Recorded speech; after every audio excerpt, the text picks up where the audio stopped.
มาเห็ดทองเห็ดยางนะ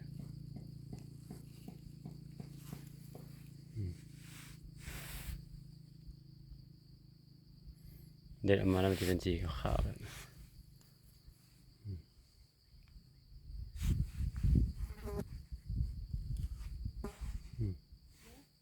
นี่เป็นพึ่งแล้วจ้ะนี่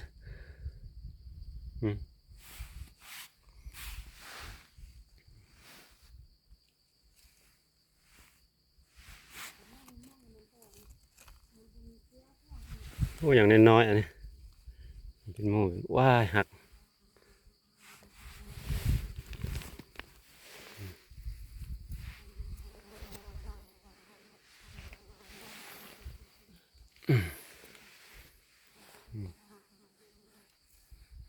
นี่อย่างน้อยอันนี้นะ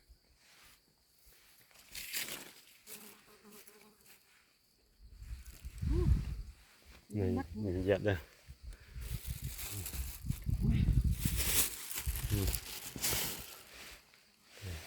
คุมเลยนะ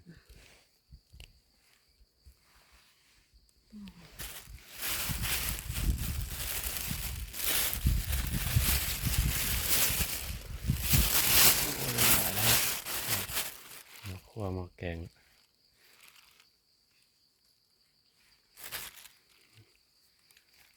ท้ายส้มแล้ว